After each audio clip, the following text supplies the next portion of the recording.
আমি আমার মামাতো বোন, খালাতো বোনদের কাছে যে কতটা প্রিয় সেটা আমি আজকে আপনাদেরকে এই ভিডিওটাতে দেখাবো। চলুন আমার মামাতো বোনদের বাড়ি থেকে আজকে আপনাদেরকে ঘুরিয়ে নিয়ে আসি। আসসালামু আলাইকুম সুপ্রিয় বন্ধুরা, কেমন আছেন সবাই? আশা করি সবাই অনেক ভালো আছেন। আচ্ছা, যারা যারা আমার পেজটা এখনো ফলো করেননি প্লিজ তাড়াতাড়ি ফলো দিয়ে দিন। আজকে কিন্তু অনেকদিন পরে একটু ঘুরতে যাচ্ছি, মানে দাওয়াত খেতে যাচ্ছি। সেটাও আমার মামাতো বোনের বাসায়। অনেক দিন ধরে সে আমাকে বলে তুই আমাদের বাড়ি আয় আপু, আয় আপু, আসিস না কেন, মানে অনেক রিকোয়েস্ট করে, কিন্তু আসলে সময় সাপেক্ষর জন্য বা যে কোনো কারণে যাওয়া হয় না কোথাও, তেমন একটা যেতে ভালো লাগে না। তারপরে আমি আর আমার ছেলে মিলে চলে যাচ্ছি আজকে ঘুরতে আমি আমার মামাতো বোনের বাসায়। আর এটা হচ্ছে আমাদের চৌগাছা বাজার। চৌগাছা বাজারে রাস্তার মাঝখান দিয়ে এই জিনিসগুলা করছে, ভালোই হবে, কিন্তু ভবিষ্যতে হয়তো বা আরো রাস্তাঘাট বড় করবে। আমাদের চৌগাছা বাজারটা অনেক সুন্দর দেখা যাবে তখন, তাই না বলুন? তো মামাতো বোনের বাসায় যাচ্ছি আর আমি বড় আপু মিষ্টি না নিয়ে গেলে হয় বলুন তো? তারপরে এই দোকান থেকে মিষ্টি নিলাম। আমাদের চৌগাছার মধ্যে এই দোকানে মিষ্টিগুলো দেখলাম ভালোই ছিল, মানে মোটামুটি খাওয়া যায়। আর অন্যান্য দোকানের মিষ্টি আমার তেমন একটা ভালো লাগে না, যত দামি মিষ্টি কিনি না কেন আমার মুখে তেমন একটা একদমই স্বাদ লাগে না। তারপরে বোনের বাসায় যাচ্ছি, একদমই খালি হাতে যাওয়া যায় বলুন তো?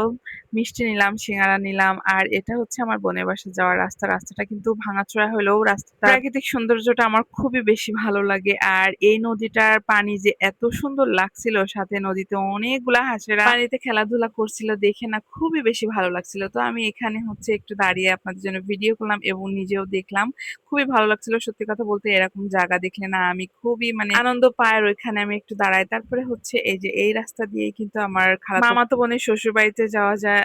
আর ওর হচ্ছে হাজবেন্ড বিদেশে থাকে, তো ও আর ওর বাচ্চারাই থাকে আর কি গ্রামে। তারপরে গেলাম, গিয়ে দেখেন আমার জন্য কত রকমের নাস্তা দিল আমাকে। বোনেদের বাড়িতে আসলে এরকম একটু আদর যত্ন পেলে কার না ভালো লাগে বলুন তো? আর আমি একটা খবর করে মিষ্টি খেয়ে নিলাম। আর তাদের বাড়িতে এসে দেখি এত রকমের হাঁসের ডিম, মানে এতগুলা হাঁসের ডিম। দেখেন হাঁসের ডিমগুলা কত বড় বড়। তো আমি এই ডিমগুলা নিয়ে আবার বলছিলাম যে কত বড় বড় ডিম রে মীরা।